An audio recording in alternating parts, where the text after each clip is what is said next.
about the things we'll never do. We'll talk about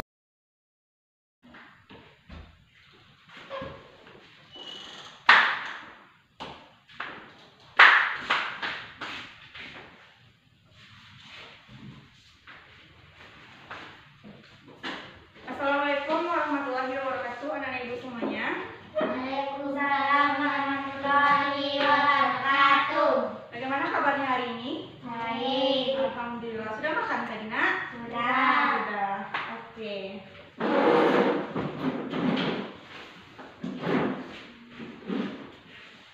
Sebelum kita memulai proses pembelajaran pada hari ini, alangkah baiknya kita membacakan doa kepada ketua kelas. Dipersilakan.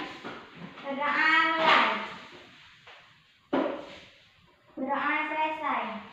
Nah, setelah selesai pembacaan doa, semoga proses pembelajaran kita pada hari ini semoga dilancarkan oleh Allah Subhanahu wa taala.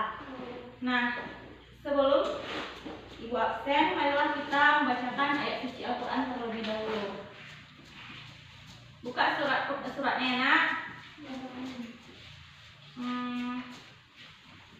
Kita membaca pada hari ini yaitu surat Al-Baqarah ayat 49 sampai dengan 52. 53, maaf, 53. Mulai ya. A'udzubillahi minasyaitonirrajim. Bismillahirrahmanirrahim. Wa idz najjaynakum min ali fir'auna yasumunakum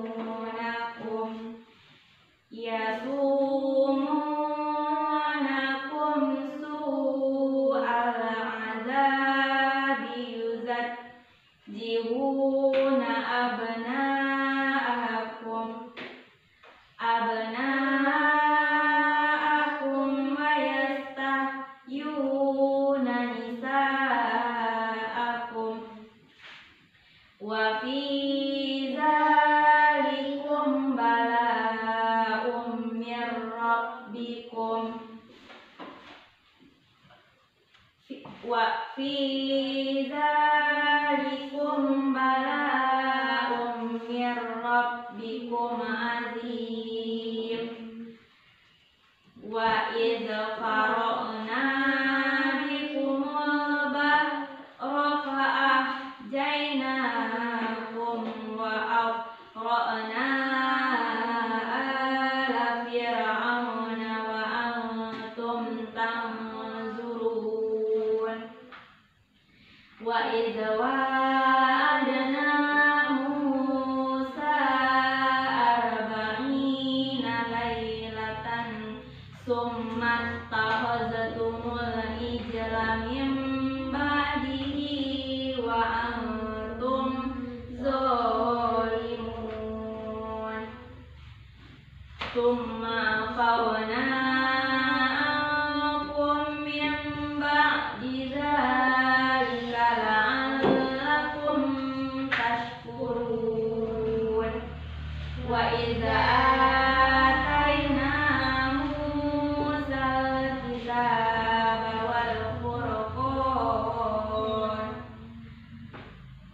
atayna Musa al-kitaba wal furqan la'allakum tahtadun. Shadaqallahul azim.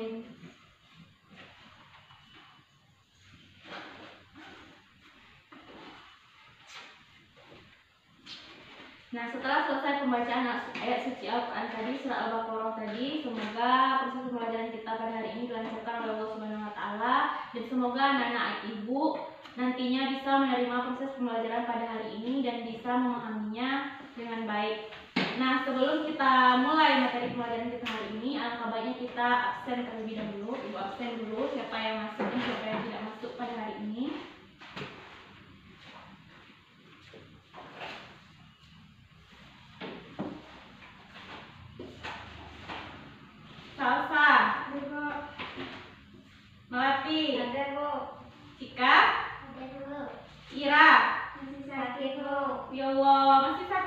Sudah. Sudah anak ibu jenguk? Sudah. Sudah. Bagaimana kondisinya? Sudah lumayan atau masih sakit? Masih sakit, Oh, agak masih sakit. Oh gitu. Semoga Ira untuk minggu besok bisa hadir lagi anak. Amin. Nah, oke baiklah.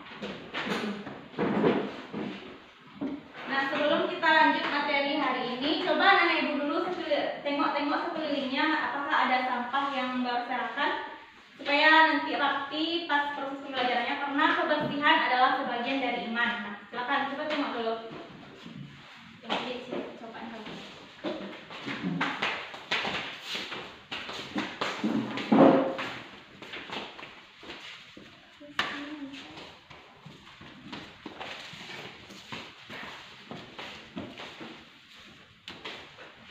Nah, kembali ke tempat lagi melatih.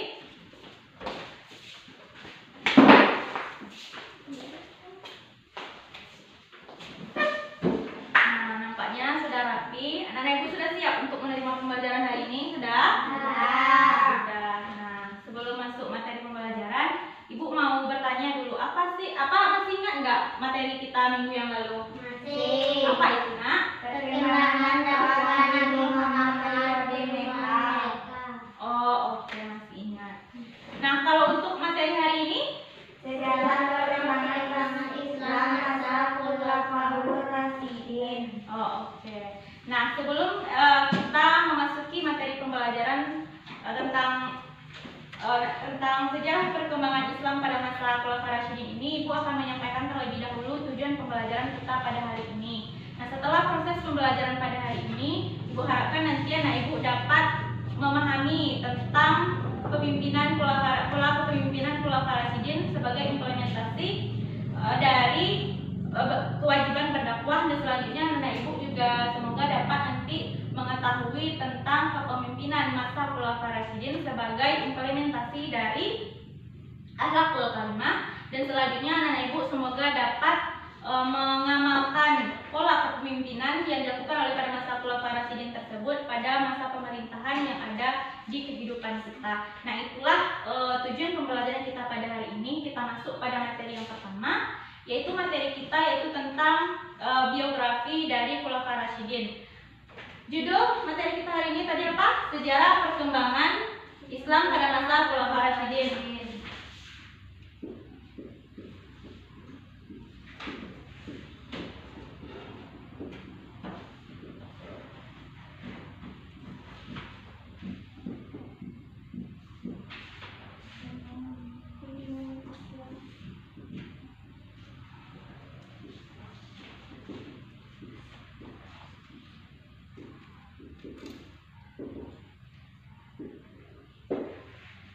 Nah, materi kita hari ini yaitu sejarah perkembangan Islam pada masa Khulafaur Rasyidin. Islamnya tinggal. Oh iya, maaf, Islamnya tinggal.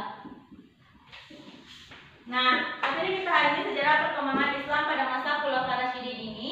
Sebelum Ibu bahas tentang biografi dari Khulafaur Rasyidin ini, Ibu akan menjelaskan dulu terlebih dahulu apa itu Khulafaur Rasyidin. Nah, dari anak Ibu ada nggak yang tahu apa itu khulafah? Tidak ada. Tidak ada. Oh, tidak ada. Nah, kalau tidak ada, baiklah Ibu yang akan menjelaskan tentang khulafah ini. Nah, Khulafaur Rasyidin ini terbagi menjadi dua kata dalam bentuk jamak, yaitu khulafah dan ar-rasyidin.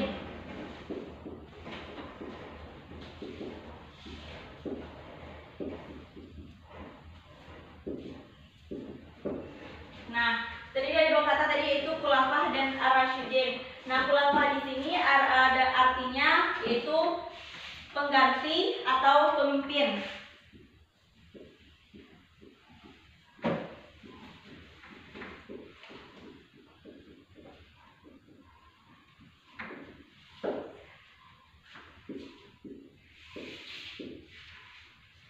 Nah, sedangkan ar-rasyidin di sini adalah sebagai petunjuk.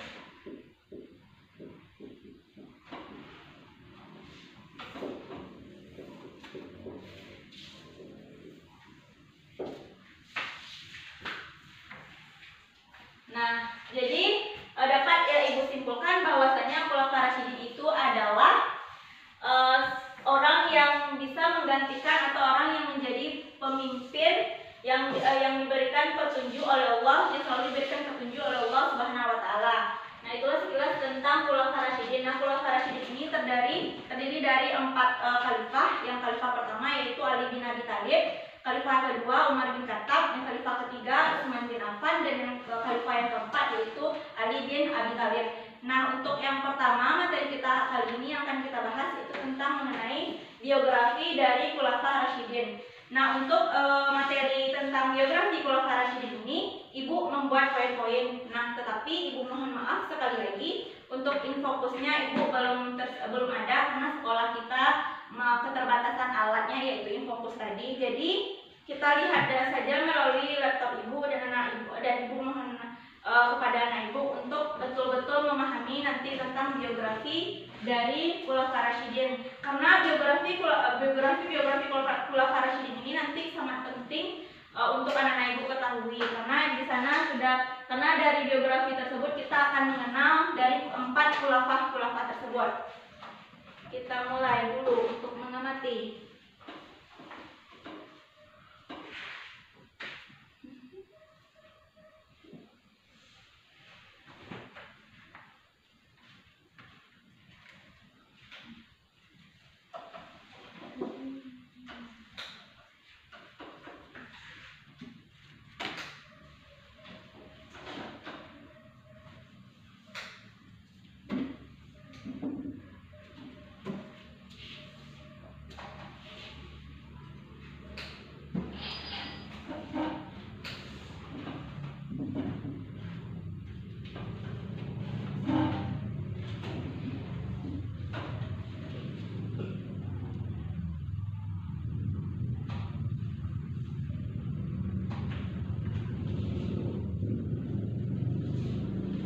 Ibu tadi bilang Khulafaur Rasyidin tadi ada 4, Abu Bakar As-Siddiq, Umar bin Khattab, Utsman bin Affan, dan Ali bin Abi Thalib.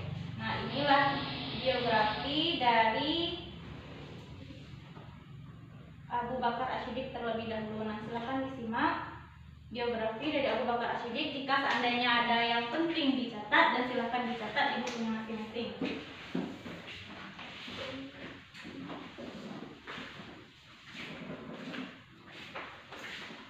Silakan diamati, jika ada yang penting silakan dicatat. Kelihatan kan semuanya? Kelihatan.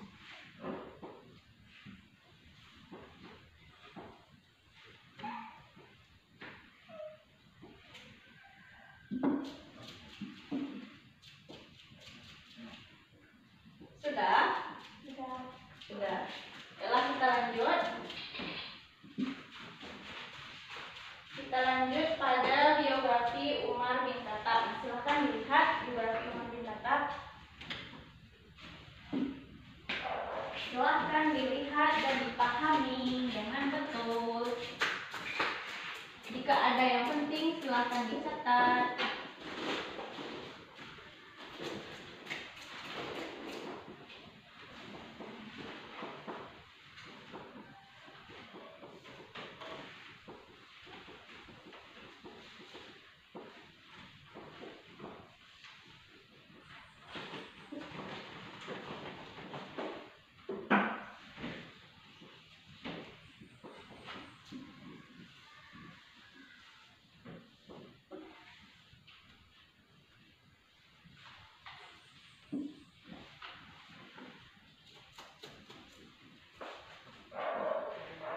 Oke, sudah nak?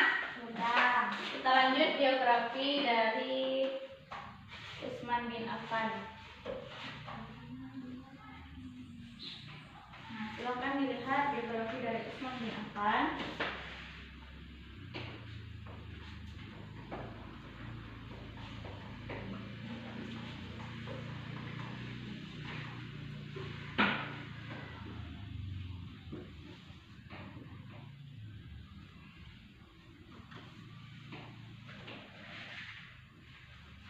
Sudah? Sudah. Sudah, kita lanjut. Biografi dari Ali bin Abi Thalib. Ini khalifah yang terakhir. Silakan.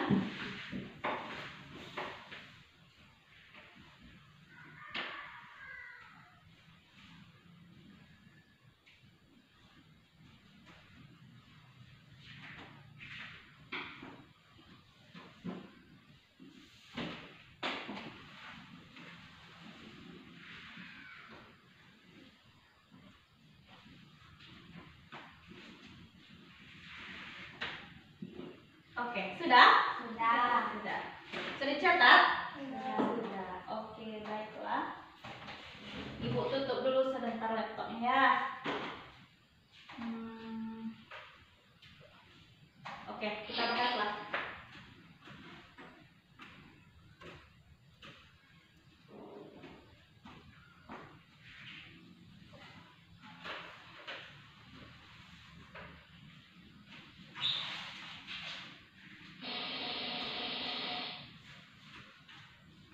Nah, anak-anak ibu kan sudah tadi melihat mengamati poin-poin tentang biografi dari Khalifah Rasyidin. Tadi ada apa? Abu Bakar Asy-Siddiq, ada Umar bin Khattab, ada Utsman bin Affan, dan ada Ali bin Abi Thalib. Ada 4 khalifah.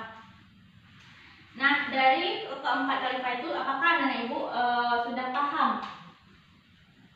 Sudah? Sudah. Nah, jika sudah, coba ibu minta salah satu dari kalian untuk menyebutkan biografi dari Abu Bakar Asy-Siddiq ini. Silakan. Satu, biografi Abu Bakar Asy-Siddiq. Nama asli beliau adalah Abdullah ibnu Abi Quhafa At-Tamimi. Di masa jahiliyah bernama Abdul Ka'bah. Setelah masuk Islam, Nabi mengganti namanya menjadi Abdullah Abu Bakar. Namun, orang-orang memanggilnya Abu Bakar. Nama ini diberikan karena ia adalah orang paling dini memeluk Islam. Dalam bahasa Arab, Bakar berarti dini atau pagi. Selain itu, Abu Bakar sering kali dipanggil adik atau yang tampan karena ketampanan wajahnya. Sementara Nabi memberikan Abu Bakar gelar As-Siddiq dikarenakan dia membenarkan kisah Isra Mi'raj Nabi ketika banyak penduduk Mekah mengingkarinya. Nah, sudah selesai? Nah, baik, kita bahas dulu tentang biografi dari Abu Bakar Asy-Siddiq ini. Nah, Abu Bakar Asy-Siddiq ini beliau bernama asli yaitu Abdullah ibnu Abi Quhafa At-Tamimi. Nah, pada masa jahiliyah Abu Bakar Asy-Siddiq ini dipanggil oleh orang-orang Abdul Ka'bah. Nah, pada saat Abu Bakar Asy-Siddiq ini masuk Islam, Nabi Muhammad SAW mengganti namanya menjadi Abu Bakar Asy-Siddiq. Tetapi pada waktu itu ada juga yang memanggil Abu Bakar ini sebagai Atik. Atik itu artinya tampan karena ketampanan dari wajahnya. Nah, dan selanjutnya Nabi Muhammad SAW memberikan gelar kepada Abu Bakar Asy-Siddiq ini yaitu dengan gelar Asy-Siddiq, yang artinya orang yang mempercayai Isra dan Mi'rajnya Nabi Muhammad SAW, di mana pada waktu itu malah sebagian dari penduduk dari Mekah itu tidak mempercayai atau memungkiri Isra Mi'rajnya Nabi Muhammad SAW tersebut. Nah, Abu Bakar Asy-Siddiq ini lahir pada tahun 572 Masehi, tidak lama setelah Nabi Muhammad SAW lahir. Karena kedekatan umur beliau, mereka sangat dekat, dan karena itulah mereka bersahabat, sahabat antara Abu Bakar dan Nabi Muhammad SAW ini. Nah, Abu Bakar Asy-Siddiq ini orang yang bertutur kata yang lembut, sopan dalam bertindak, cerdas, dan mempunyai wawasan yang luas. Selain itu, sahabat dari Nabi Muhammad SAW ini yaitu Abu Bakar tadi, beliau juga orang yang dermawan. Nah, kedermawannya tersebut terbukti dari beliau menebus Bilal bin Rabah dari tangan majikannya yaitu Umayyah bin Khalaf. Nah, selanjutnya pada saat Abu Bakar Asy-Siddiq masuk Islam, banyak sekali orang-orang yang masuk Islam. Nah, selanjutnya setelah Abu Bakar Asy-Siddiq ini masuk Islam, beliau sangat membela Nabi Muhammad SAW sejak dari Mekah sampai ke Madinah. Nah, dan juga Abu Bakar Asy-Siddiq ini menemani Nabi Muhammad SAW hijrah ke Yatsrib atau Madinah. Nah, itulah biografi dari Abu Bakar Asy-Siddiq. Selanjutnya tadi yang kedua kita melihat dan juga mengamati tentang biografi dari Umar bin Khattab. Nah, siapa yang bisa tentang Umar bin Khattab? Biografi dari Umar bin Khattab siapa yang bisa? Silakan. Tunjuk tangan dulu, Nak. Itu siapa yang bisa? Tunjuk tangan dulu sebelum mau menjawab. Nah, silakan kepada Sika. 1. Biografi Umar bin Khattab. Umar bin Khattab putra dari Nufail al-Quraisy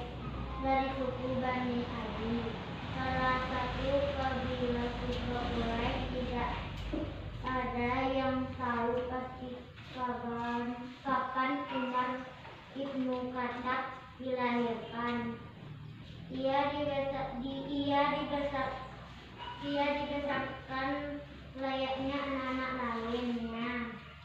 Memasuki usia remaja, Umar mengembalakan unta ayahnya, Khattab bin Nufail.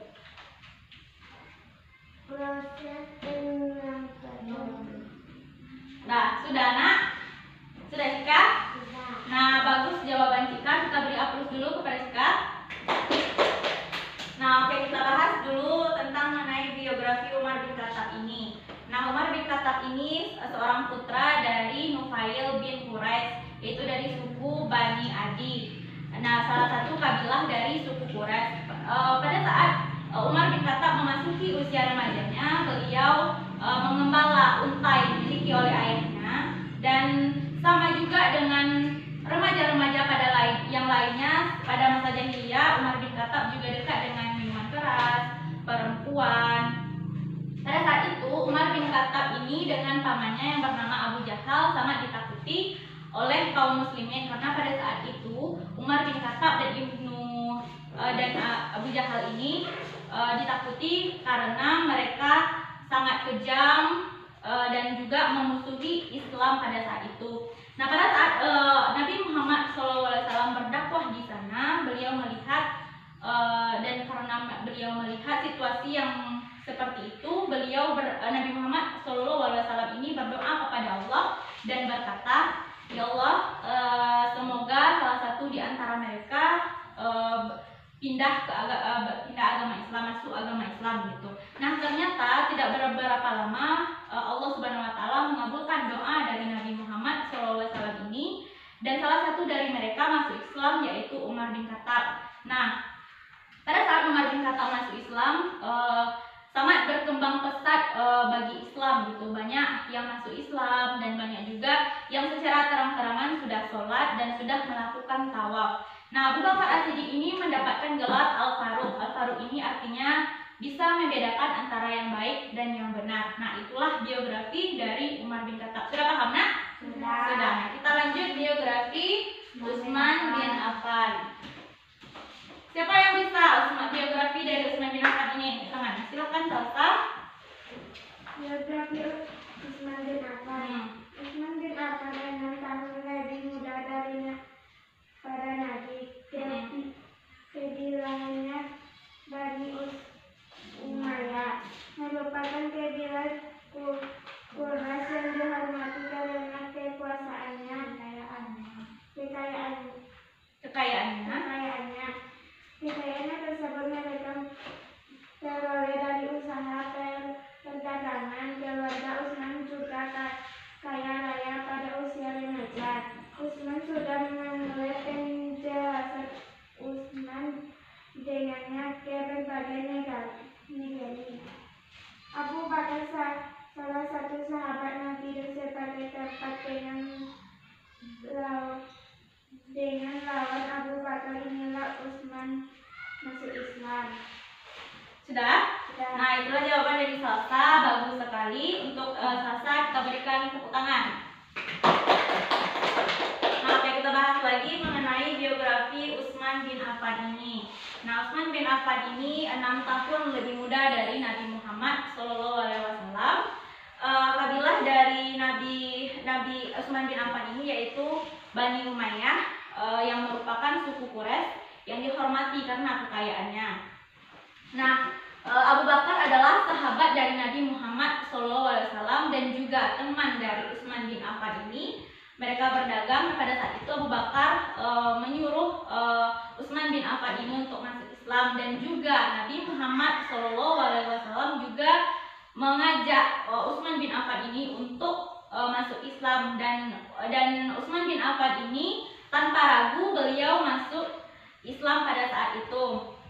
Nah, setelah Utsman bin Affan ini masuk Islam, Utsman bin Affan dinikahkan oleh Rasulullah SAW dengan putrinya yang bernama Ruqayyah. Nah, setelah menikah, makin meningkat lagi keimanan dari Utsman bin Affan, tidak pernah goyah walaupun beliau disiksa oleh pamannya untuk beralih ke agama nenek moyangnya lagi, tapi beliau tidak mau. Nah, sifat dari Utsman bin Affan ini yaitu lemah lembut, sopan, dan juga orang menyebutnya beliau adalah Utsman bin Affan ini adalah orang yang dermawan, sehingga disebut oleh orang sebagai dia terlalu boros gitu. Nah, Utsman bin Affan ini juga ternyata orang yang pemalu, walaupun dia gagah berani gitu, tegas, tetapi juga termasuk orang yang pemalu. Nah, Utsman bin Affan ini mempunyai tidak bisa dipisahkan dengan dia menegakkan agama Islam ini gitu.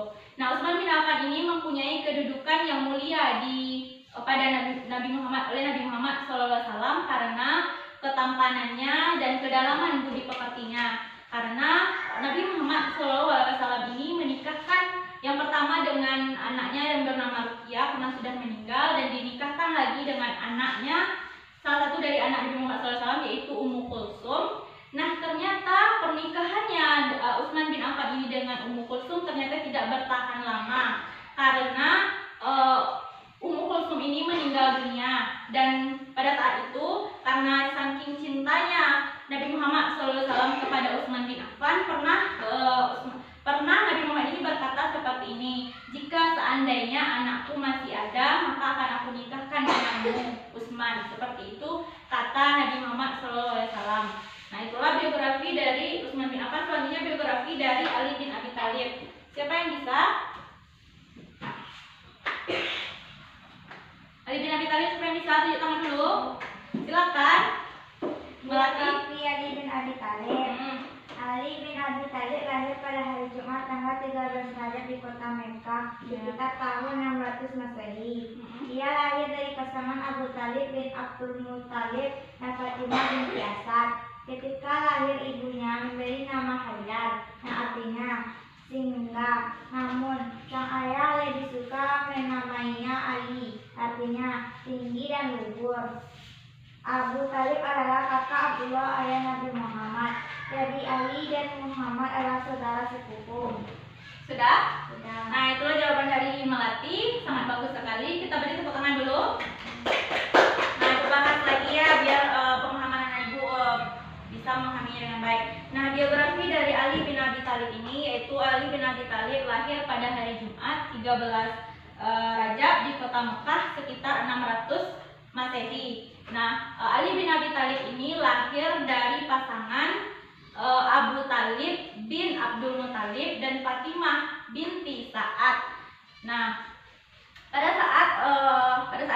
pada waktu itu Nabi Muhammad SAW dan Ali bin Abi Thalib ini tinggal dalam satu rumah. Pada saat itu Nabi Muhammad mengingat bahwasanya pamannya lah yang mengasuhnya dari kecil, yaitu Abu Thalib tadi, ayah dari Ali bin Abi Thalib. Nah, asuhan dari sepupunya ini Ali bin Abi Thalib mendapatkan cahaya kebenaran, yaitu Islam.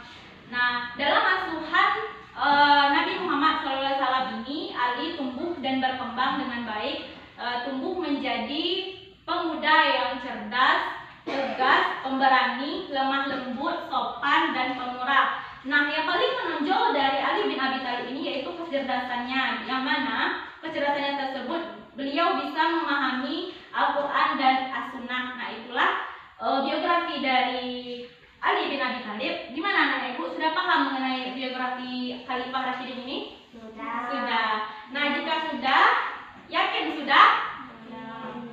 Jangan bilang-bilang sudah, ternyata nanti pas di rumah, pas orang tuanya bertanya, nah apa pelajaran yang tadi nggak tahu, nanti jawab, kan nggak mungkin.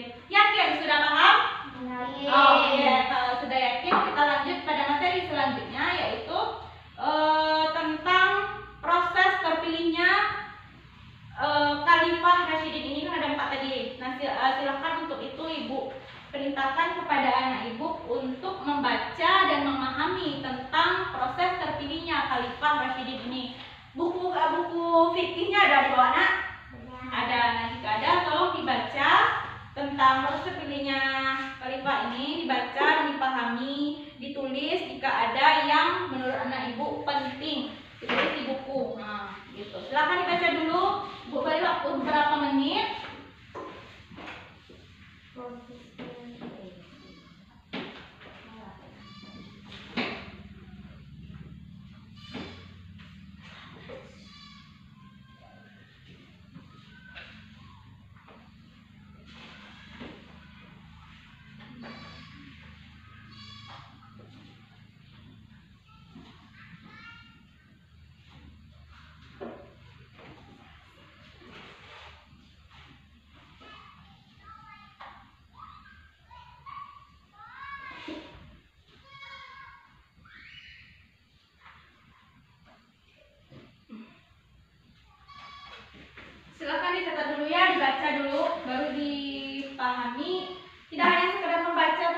juga memahami.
Gimana? Sudah, Nak? Sudah. Masih ada satu lagi. Apa lagi yang tinggal? Nah, sekali kita lihat lagi. Selesai cepat. Nanti Ali kita lihat. Nah, cepat. Nah, satu lagi. Ya.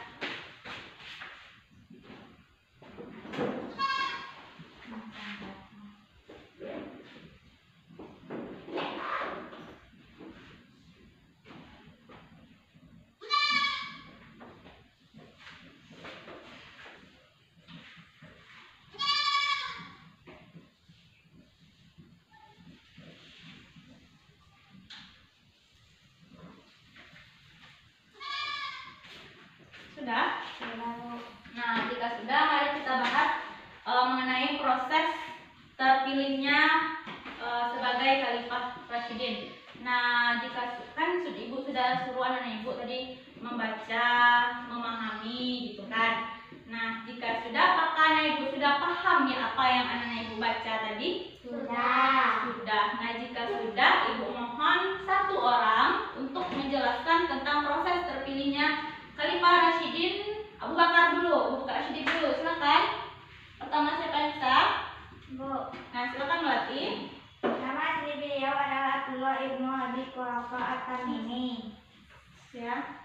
Bukan, Nak, proses terpilihnya. Ya, proses terpilihnya Abu Bakar. Nah, itu geografi tadi. Ternyata Melati kurang fokus. Kemana pikirannya, Nak? Masih di sekolah kan? Masih? Yaudah. Tidak, jangan ketawa lagi. Udah mulai. Silakan. Proses terpilihnya Khalifah Abu Bakar lagi materi kita. Masa Melati nggak move on dari geografi tadi? Oke, silakan. Ketawanya udah. Silakan. Setelah Rasulullah SAW wafat, kaum muslimin dihadapkan sesuatu problema yang berat. Karena Nabi sebelum meninggal tidak meninggalkan pesan apa dan siapa yang akan mengganti sebagai pimpinan umat. Suasana wafatnya Rasul tersebut menjadikan umat Islam dalam kebingungan. Hal ini karena mereka sama sekali tidak siap kehilangan beliau baik sebagai pemimpin, sahabat maupun sebagai pembimbing yang mereka cintai. Sudah? Sudah. Nah, mari kita bahas dulu ya proses terpilihnya Khalifah Abu Bakar Asy-Siddiq ini. Nah, pada saat itu Rasulullah SAW meninggal dunia. Nah, kaum muslimin ini mengalami problema yang sangat berat pada saat itu. Pada saat itu, kaum muslimin sangat sedih dan belum bisa menerima kehilangan dari pemimpin, sahabat, dan juga bimbingan yang mereka cintai. Nah, jadi karena kekosongan dari pemimpin tersebut, golongan Ansor dia berkumpul di Sakifah Bani Sa'idah, di mana Sakifah Bani Sa'idah itu dijadikan sebagai tempat pertemuan dan tempat bermusyawarah. Di sana juga dihadiri oleh kaum muhajirin yang diwakilkan oleh Abu Bakar Asy-Siddiq. Nah, di sana pada kesempatan itu golongan Ansor ini mengatakan bahwasanya yang berhak menggantikan Nabi Muhammad SAW menjadi khalifah yaitu golongan Ansor. Nah, pada saat itu golongan Ansor sudah memilih kandidat sebagai khalifah yang ditunjuknya yaitu Sa'ad bin Ubaidillah. Dan pada saat itu juga kaum kaum Muhajirin ini mengatakan, yang diwakilkan oleh Abu Bakar Siddiq tadi, mengatakan bahwasannya yang paling berhak untuk menggantikan pemimpin atau khalifah dari Nabi Muhammad SAW ini yaitu dari kaum Muhajirin, karena kaum Muhajirinlah yang terlebih dahulu masuk Islam gitu. Nah, jadi untuk itu golongan Ansor tidak bisa membantah kata dari kaum Muhajirin ini. Nah, setelah itu kaum Muhajirin yang diwakilkan oleh Abu Bakar tadi menunjuk 2 orang khalifah kandidat untuk menjadi khalifah. Pada saat itu Umar bin Khattab ini memilih yang pertama Umar bin Khattab, dan yang kedua Abu Ubaidah bin Jahar. Pada saat itu mereka berdua ini menolak untuk menjadi khalifah. Pada saat itu juga Umar bin Khattab ini mengatakan bahwasanya yang berhak dan yang pantas untuk menjadi khalifah pada saat itu adalah Abu Bakar As-Siddiq.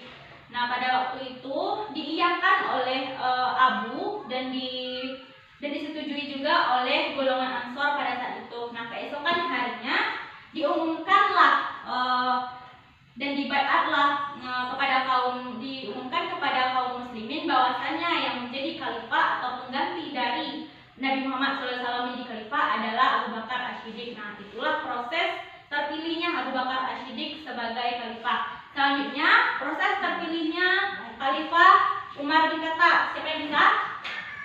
Ayo, siapa yang bisa? Nah, Cika silakan. Proses pengangkatan dan kepemimpinan Umar bin Khattab. Pada tahun 634 Masehi, ketika pasukan Muslim sedang berjalan menaklukkan Syam, Abu Bakar jatuh sakit. Ketika itulah Abu Bakar berpikir untuk menunjukkan satu orang penggantinya. Pilihannya jatuh kepada Umar bin Khattab.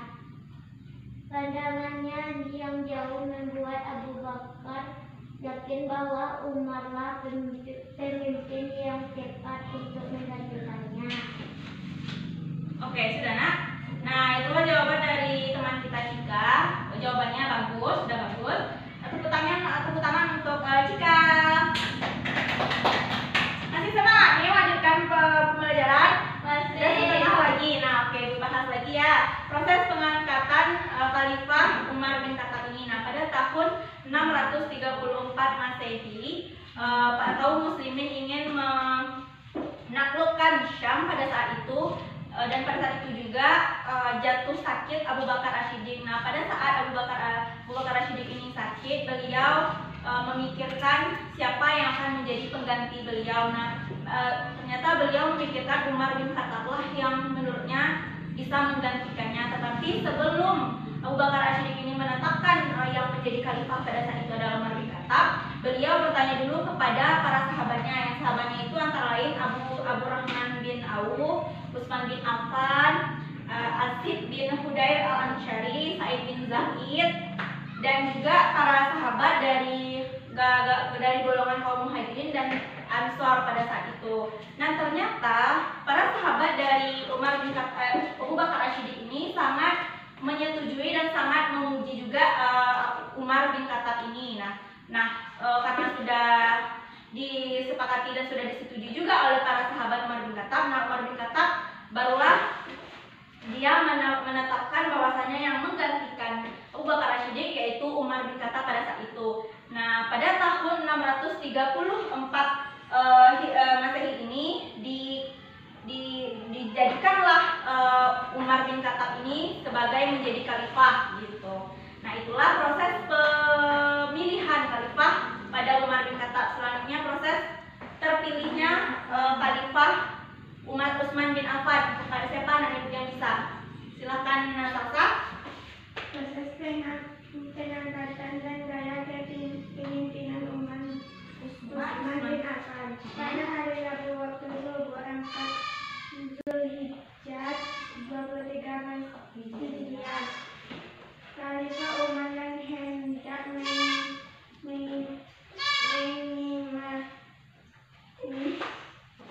mengimami salat dan di masjid menyelam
Wakas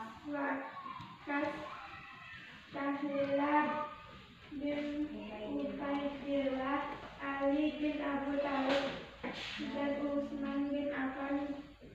Dewan ini nilai yang dikenal dengan sebuah Dewan Syura. Keenam anggota Dewan Asyura adalah para sahabat Nabi paling terkemuka yang masih hidup hingga saat itu. Mereka semua harus bersidang untuk menentukan siapa di antara mereka yang menggantikan kedudukan Umar sebagai khalifah. Sudah, nak? Nah, itulah jawaban dari Salsa. Sudah bagus jawabannya dan kita berikan tepuk tangan untuk Salsa. Nah, oke, kita bahas dia mengenai proses pengangkatan dari Utsman bin Affan ini. Nah, pada hari Rabu waktu subuh 4 Zulhijjah 23 Hijriah ini, Umar bin Khattab ingin menjadi imam. Pada saat Umar bin Khattab ingin menjadi imam, namun naas beliau ditikam oleh budak Persia. Nah, setelah penikaman tersebut, Umar bin Khattab hidup beberapa hari. Selama waktu hidup tersebut, beliau membuat dewan yang beranggotakan 6 orang, yang namanya Abdurrahman bin Auf, Zubair bin Awam, Sa'ad bin Abi Waqqas, Talha bin Ubaidillah, Ali bin Abi Thalib, dan Utsman bin Affan. Nah, pada saat itu terbentuklah dewan yang beranggotakan 6 orang itu, dan disebut juga dengan Dewan Syura. Itu sahabat-sahabat dari Abu Bakar As-Siddiq ini, dari Umar bin Khattab, maksud Ibu. Nah, setelah peninggalan dari Umar bin Khattab ini, Dewan Syura tersebut melaksanakan sidang tersebut yang diketuai oleh Zubair bin Awam.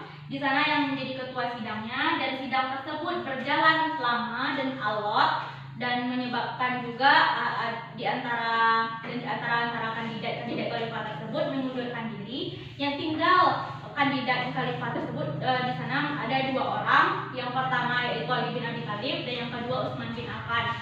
Nah, pada saat menjadi kandidat khalifah, Utsman bin Affan itu berusia 70 tahun.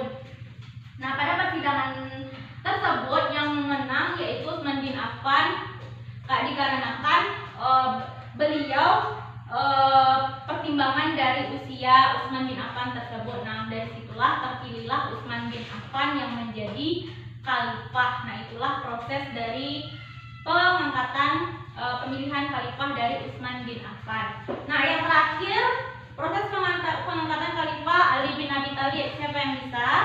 Siapa yang bisa ya, nak? Tunjuk tangan. Kalau enggak nanti udah silakan kepada Melati.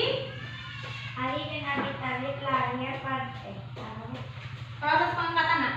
pada saat kaum pemberontakan mengepung rumah Khalifah Utsman. Ali mengutus 2 putra lelakinya yang bernama Hasan dan Husain untuk ikut melindungi Khalifah Utsman.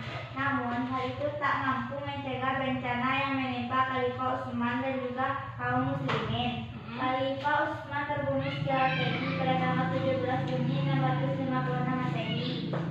Sudah? Nah, itulah jawaban dari teman kita Melati. Sudah bagus. Nah, berikan tepuk tangan kepada anak Ibu Melati.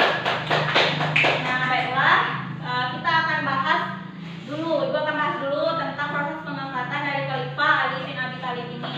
Nah, pada saat kaum pemberontak mengepung rumah dari Utsman bin Affan, Ali bin Abi Thalib ini memerintahkan kedua putranya, yaitu yang bernama Hasan dan Husain, untuk menjaga dan melindungi juga dari Umar bin Khattab ini, Utsman bin Affan maksud Ibu, untuk menjaganya. Namun walaupun sudah dijaga, tapi tetap juga musibah melanda Utsman bin Affan ini. Beliau meninggal sangat keji pada tanggal 17 Juni 656 Masehi. Beliau meninggal. Nah, pada saat itu menurut sahabat Zubair bin Awam dan Talha bin Ubaidillah, yang pantas, yang berhak menjadi khalifah pada saat itu yaitu Ali bin Abi Thalib. Tetapi pada saat itu Ali bin Abi Thalib tidak mengatakan apa-apa gitu. Nah, desakan-desakan demi desakan juga diterima oleh Ali menjadi sebagai khalifah. Namun karena desakan tersebut, Ali bin Abi Thalib akhirnya mau menjadi khalifah. Nah, terpilihnya khalifah Ali bin Abi Thalib ini pada tanggal 24 Juni 656 Masehi. Di sana dipilihlah khalifah Ali bin Abi Thalib ini, dan karena dukungan dari kaum muslimin begitu banyak juga, dan akhirnya tanpa tidak ada keraguan lagi, dan semakin karena semangat dari kaum muslimin kepada Ali bin Abi Thalib ini. Nah, itulah. Dan juga Ali bin Abi Thalib ini seorang perwira yang cerdas, tangkas, teguh pendirian, dan pemberani. Nah, itulah proses terpilihnya khalifah Ali bin Abi Thalib. Itu materi kita. Bagaimana? Sudah paham tentang proses pengangkatan? Atau ada yang ingin ditanyakan? Tidak ada. Yakin? Yakin. Oke, yakin. Yakin akan masih ingat sampai di rumah?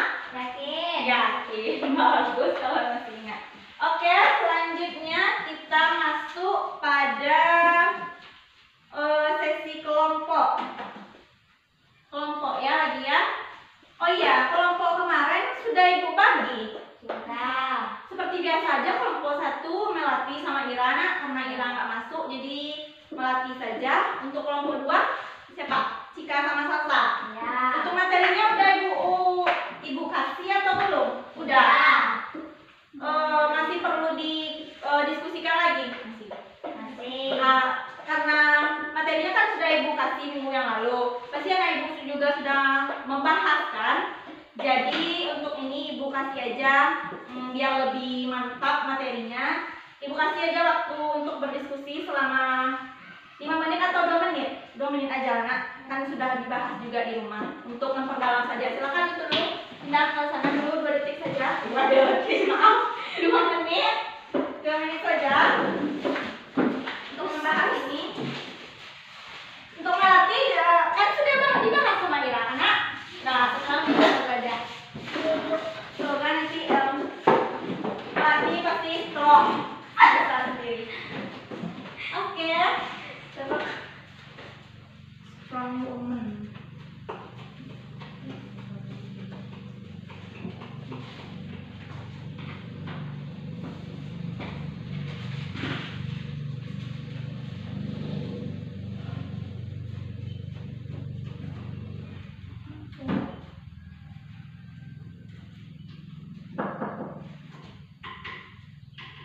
Dua menit ya nak?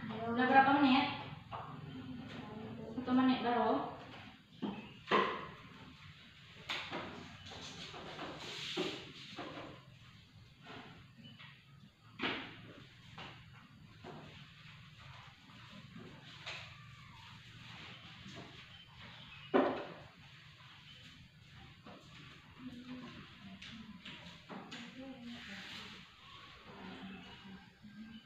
Sudah 2 menit nak?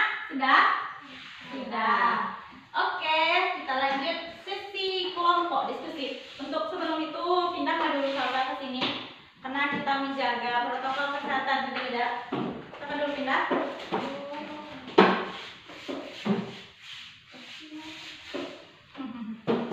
Kasih hal saya angkat, nggak apa lah. Nggak apa-apa ya hal saya, nggak apa ya nak. Ya, silakan untuk kepada Melati. Maju, walaupun sendiri nggak apa lah ya. Oke, silakan. Assalamualaikum warahmatullahi wabarakatuh. Oh ya, tunggu sebentar. Sebelum anak ibu nanti menyampaikan hasil diskusinya, sebutkan dulu namanya, kelompoknya, habis itu judul materinya ya. Ya, Bu. Ya, oke, silakan. Assalamualaikum warahmatullahi wabarakatuh. Waalaikumsalam warahmatullahi wabarakatuh.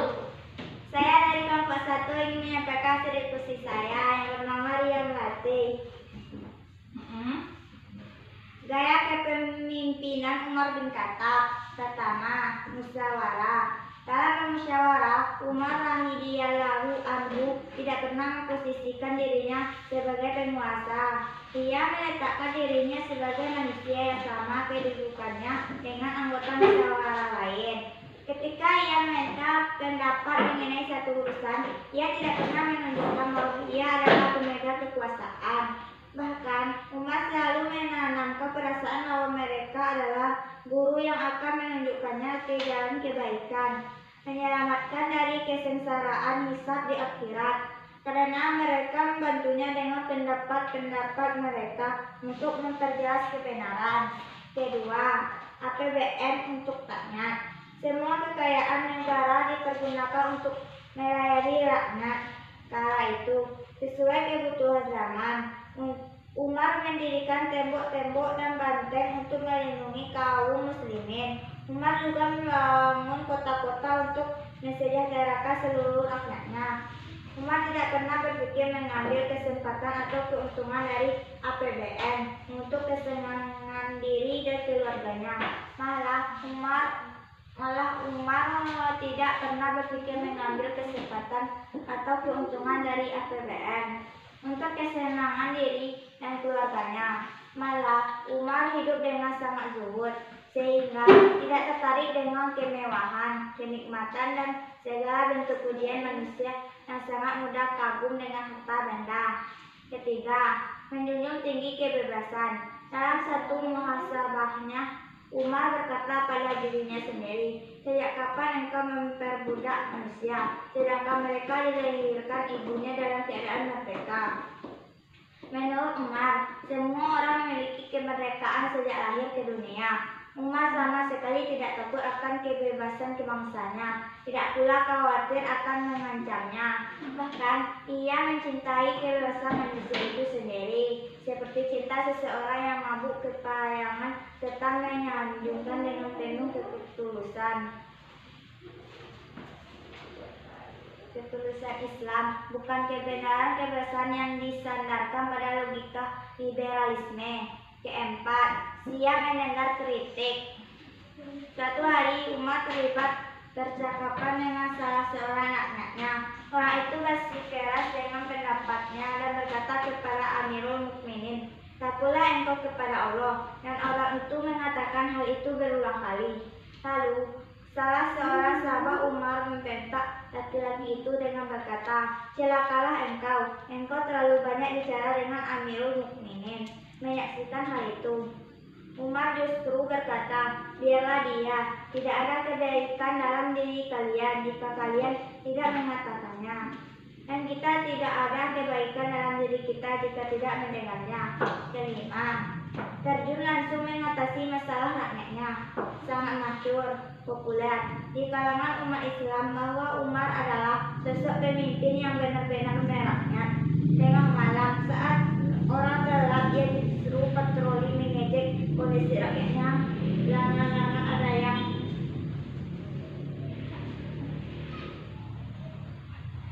Islam bahwa Umar adalah sosok pemimpin yang benar-benar merakyat. Patroli mengecek kondisi rakyatnya. Jangan-jangan ada yang tidak bisa tidur karena lapar. Begitu mungkin pikirnya. Sudah. Nah, itulah penampilan dari kelompok 1 yang dibacakan oleh Melati. Untuk kelompok 2 ada yang ingin ditanyakan mengenai gaya kepemimpinan dari Umar di kata Katrina. Ya, silakan. Kelompok 2. Cika, silakan kepada Cika untuk bertanya. Silakan disimak Melati pertanyaannya. Apa yang bisa kita teladani dari gaya kepemimpinan Umar bin Khattab? Nah, apa yang bisa kita teladani dari Umar bin Khattab? Jawabannya sudah bisa, Melati? Atau perlu waktu? Enggak, oke. Silakan, ternyata Melati langsung bisa menjawab. Luar biasa. Silakan kepada Melati untuk menjawab. Kelompok 2 silakan disimak. Saya dari kelompok 1 akan menjawab pertanyaan dari kelompok 2. Umar bin Khattab sangatlah pantas untuk dijadikan panutan dan teladan bagi pemimpin-pemimpin Islam, karena ia adalah pemimpin umat Islam yang sangat istimewa. Kita bisa belajar dari keraknya kepemimpinan Umar bin Khattab dengan sifat-sifatnya sebagai berikut: 1. Berani, 2. Tegas, 3. Adil, 4. Tanggung jawab. Sudah? Sudah. Nah, itulah jawaban dari saudari Melati tadi. Nah, yang dapat kita ambil sebenarnya yang satu teladan itu dari sifatnya tegasnya, beraninya, Itu bagaimana kelompok 2? Paham? Paham. Nah, jika sudah paham, silakan duduk kepada melatih. Sebelum duduk, melatih kita beri tepuk tangan karena dia tampil sendiri.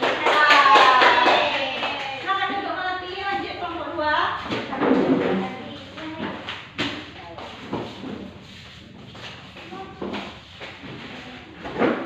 Untuk kelompok 2 juga sama seperti kelompok 1. Assalamualaikum, nama masing-masing kelompok, habis itu judul materi yang dibahas hari ini, dan kelompok 1 melatih tolong disimak. Nanti jika ada yang mengganjal di hati silahkan ditanyakan. Nah, silahkan kepada kelompok 2. Assalamualaikum warahmatullahi wabarakatuh. Waalaikumsalam warahmatullahi wabarakatuh. Kami dari kelompok 2 menyampaikan hasil diskusi kami. Saya sebagai Salsabila sebagai ketua dan anggotanya Cika. Pada Cika, Silakan. Gaya kepemimpinan Utsman bin Affan. Gaya kepemimpinan hal itu tampak dengan pergantian gubernur yang diangkat Utsman bin Khattab.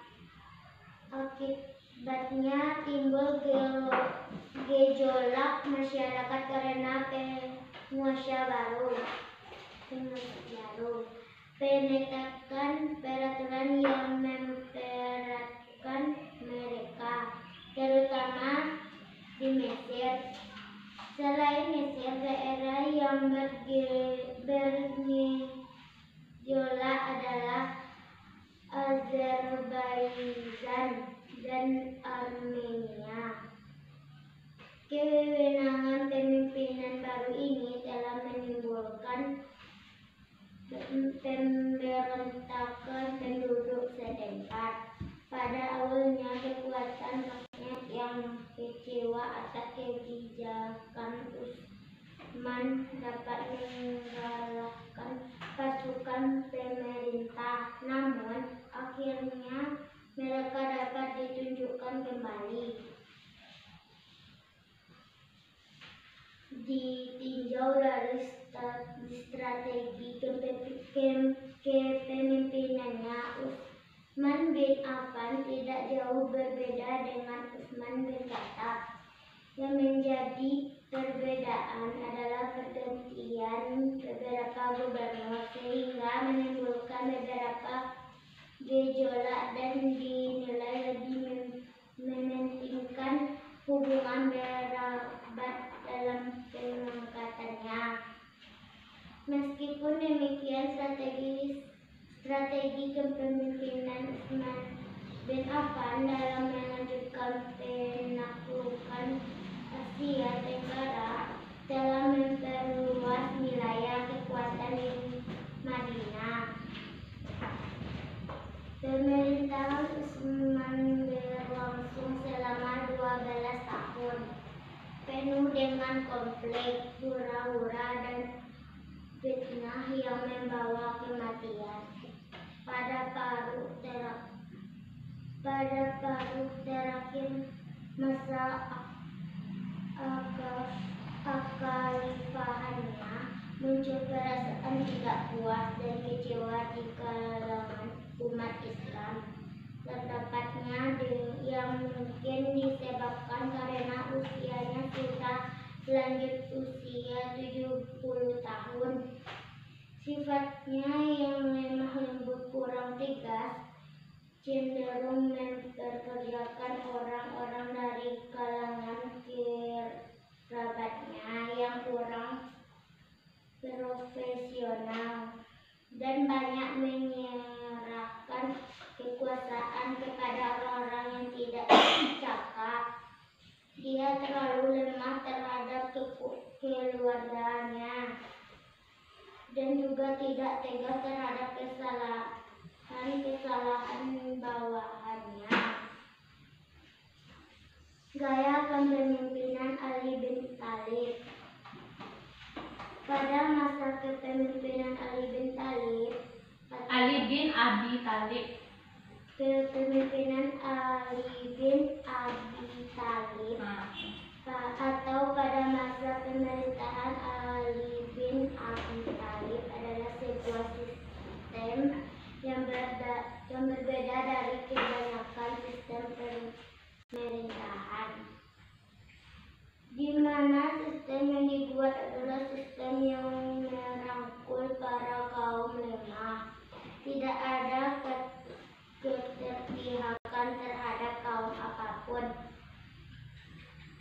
Semua kaum dirangkum dan menjadi satu. Kaum lemah pun demikian diberi perlindungan yang tidak ada perindasan. Semua tanah dibagi rata. Semua uang yang ada masuk Baitul Mal untuk kemudian dibagi pada mereka yang membutuhkan. Pajak tidak terlalu dibebankan pada kaum yang tidak dapat membayarnya, namun lebih menekankan bagaimana membuat sebuah kemakmuran bersama. Pada masa kepemimpinan Ali bin Abi Thalib banyak dikecam karena berbagai macam tindakan yang disadari oleh pola pikiran yang berbeda dengan orang lain. Kondisi seperti itu yang membuat banyak orang mulai mempertanyakan ketertiban Ali bin Abi Thalib dalam pembunuhan Utsman. Namun daripada menanggapi semua omongan tersebut, beliau lebih suka memberikan bukti nyata, namun tidak berjalan dengan mulus. Masih ada beberapa orang yang tidak suka dengan cara Ali bin Abi Thalib menjalankan pemerintahan dan tidak suka jika beliau menjadi seorang pemimpin. Maka dari itu disusunlah semua pemberontakan yang akhirnya menewaskan Ali bin Abi Thalib.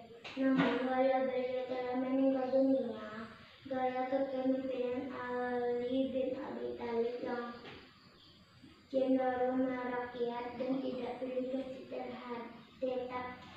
tetap dikenang hingga hari ini. Silakan kepada moderator jika ada kelompok satu yang ingin menanyakan. Saya dari kelompok 1 ingin mengajukan pertanyaan ke kelompok 2. Apa yang bisa kita teladani dari Ali bin Abi Thalib dan Utsman bin Affan? Silakan, sudah bisa menjawab? Sudah. Jika sudah, silakan dijawab. Untuk melatih, silakan disimak jawabannya. Keteladanan dari Ali bin Abi Thalib: 1. Bersikap tawadu walaupun memiliki jabatan. 2. Pemimpin yang peduli terhadap rakyat. 3. Menantiasa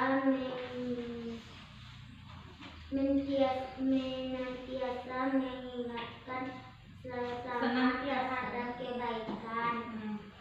Keteladanan Utsman bin Affan: 1. Lembut dan pemalu yang disegani Nabi dan malaikat.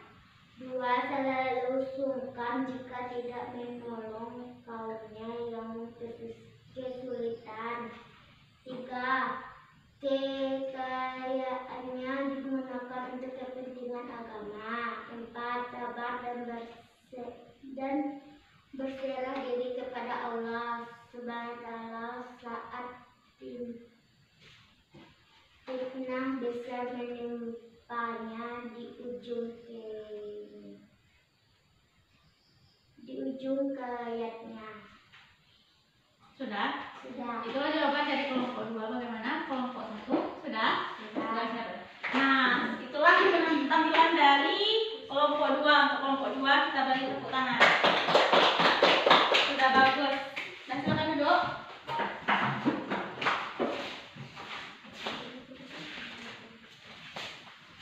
Apakah Anda Ibu semuanya sudah paham mengenai materi kelompok yang kita tampilkan ini? Sudah? Nah, jika sudah, mari kita tanya jawab dulu seputar materi kita hari ini. Siapa yang tahu langsung tunjuk tangan, nanti Ibu persilakan baru jawab. Oke. Soal yang pertama yaitu siapa nama asli dari Abu Bakar As-Siddiq? Tunjuk tangan cepat. Silakan Melati. Abdullah ibn Abi Quhafa at-Tamimi. Betul sekali jawabannya. Tepuk tangan untuk Melati.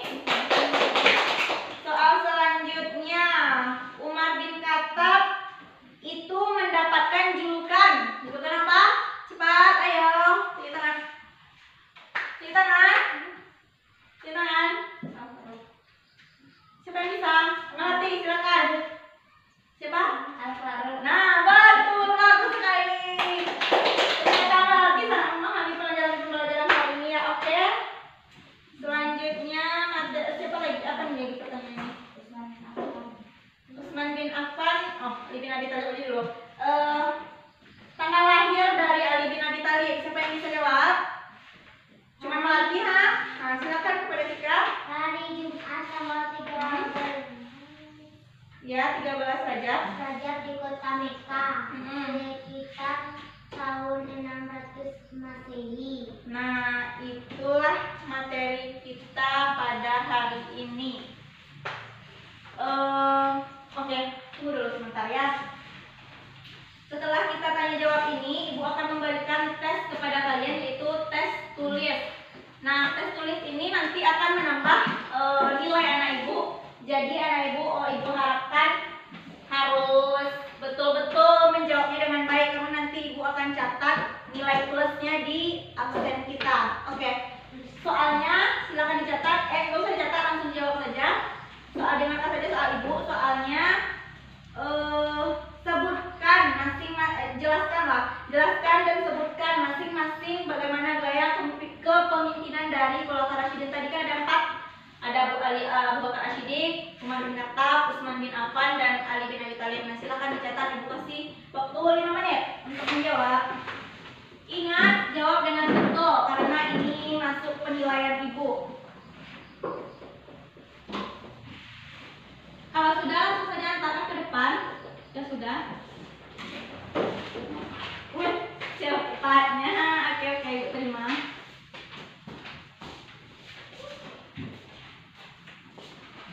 Oke, untuk itu Ibu periksa terlebih dahulu ya.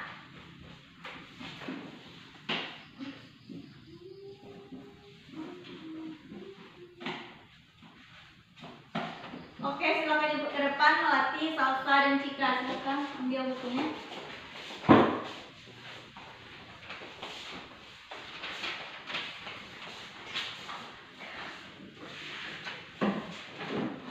Oke, untuk hari ini Ibu berikan nilai plus kepada anak-anak Ibu, dan untuk yang aktif tadi tentunya akan ditambahkan lagi nilainya. Untuk itu sebelum Ibu menyimpulkan, sebelum Ibu tutup, Ibu minta salah satu dari anak Ibu untuk menyimpulkan materi kita pada hari ini. Silakan. Siapa yang bisa? Siapa yang bisa?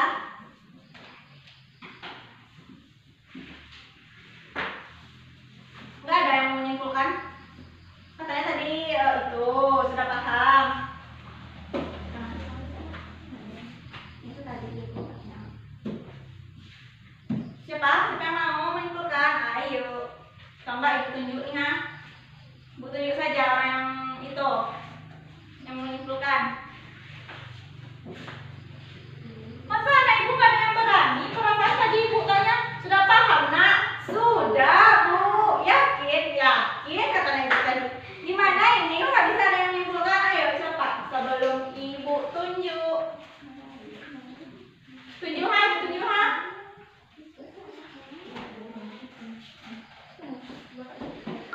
Dah, siapa yang mau menyimpulkan materi hari ini? Dah. Melati, kepada Melati, silakan. Silakan, kita dengarkan Melati. Abu Bakar Siddiq. Nama asli beliau adalah Abdullah ibnu Abi Quhafa At-Tamimi. Di masa jahiliyah bernama Abdul Ka'bah. Setelah masuk Islam, Nabi mengganti namanya menjadi Abdullah Abu Bakar. Namun, orang-orang memanggilnya Abu Bakar.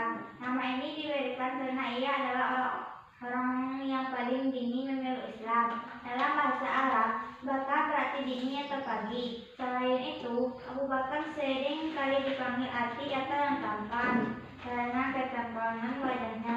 Sementara Nabi memberikan Abu Bakar gelar As-Siddiq dikarenakan dia membenarkan kisah Isra Mi'raj Nabi ketika banyak penduduk Mekah mengingkarinya.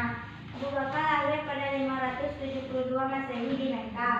Tidak berapa lama setelah Muhammad lahir, karena kedekatan umur inilah Abu Bakar sejak kecil bersahabatan dengan Nabi. Persahabatan keduanya tak terpisahkan, baik sebelum maupun sesudah Islam datang. Bahkan, persahabatan keduanya bertambah erat ketika sama-sama berjuang menegakkan agama Allah. Biarpun hidup pada zaman jahiliyah, berbagai kebaikan telah melekat pada Abu Bakar sejak kecil. Lembut dalam bertutur kata dan sopan dalam bertindak merupakan beberapa sifat bawaannya. Ia juga perasa yang sangat mudah tersentuh hatinya. Selain itu, Abu Bakar dikenal cerdas dan berwawasan luas. Abu Bakar adalah seorang sahabat Nabi yang terkenal akan kedermawaannya demi membela kaum muslimin yang bertindak di Mekah. Abu Bakar tak segan-segan mengeluarkan hartanya. Salah satu kisah terkenal yang menggambarkan kedermawaannya terjadi ketika ia menembus Bilal bin Rabah dari tangan majikannya yaitu Umayyah bin Khalaf lewat perantara Abu Bakar. Allah memberi pertolongan kepada hambanya Natebu imannya melalui perantara Abu Bakar. Pula banyak penduduk Mekah yang menyatakan diri masuk Islam seperti Utsman bin Affan, Abdurrahman bin Auf, Talha bin Ubaidillah, Sa'ad bin Abi Waqqas, Zubair bin Awan, dan Ubaidillah bin Jarrah adalah beberapa sahabat yang masuk Islam atas ajakan Abu Bakar. Mereka lah yang kemudian dikenal dengan nama As-Sabiqun al-Awwalun. Sudah? Sudah. Nah, kesimpulan dari Melati ini sudah cukup bagus. Maka dari itu kita beri tepuk tangan dulu untuk Melati. Tiba kita di penghujung proses pembelajaran pada hari ini. Sebelum itu Ibu akan juga sedikit dulu menyimpulkan materi pada kita pada hari ini. Materi kita pada hari ini yaitu tentang tadi pertama kita membahas tentang biografi, bagaimana biografi dari Khulafaur Rasyidin, yaitu pertama Abu Bakar As-Siddiq, nama aslinya tadi Abdullah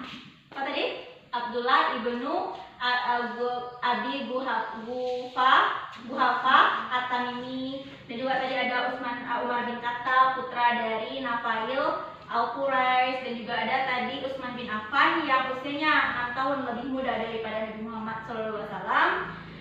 Dan terakhir tadi Ali bin Abi Thalib, beliau lahir pada hari Jumat, ya kan? Ya. Dan lahir dari orang tua pasangan dari Abu Thalib bin Abdul Muthalib dan Fatimah binti Sa'ad tadi. Nah, juga ada tadi kita membahas tentang bagaimana proses dari pengangkatan Khulafaur Rasyidin tadi juga sudah kita bahas, dan terakhir kita tadi membahas bagaimana gaya kepemimpinan dari Khulafaur Rasyidin. Nah, Ibu harapkan semoga setelah proses pembelajaran ini anak Ibu nanti bisa meneladani bagaimana gaya kepemimpinan dari Khulafaur Rasyidin, bagaimana mereka beraninya, cerdasnya, tangguhnya, tanggung jawabnya atas sebagai dia sebagai pemimpin gitu. Nah, jadi dia tanggung jawab, berani gitu. Nah, semoga anak Ibu bisa memahaminya. Untuk itu silakan berdoa dulu dipimpin oleh ketua kelas. Kepada ketua kelas dipersilahkan. Berdoa selesai. Berdoa selesai. Nah, okelah, tadi sudah berdoa dan Ibu akhiri dengan Assalamualaikum warahmatullahi wabarakatuh. Waalaikumsalam warahmatullahi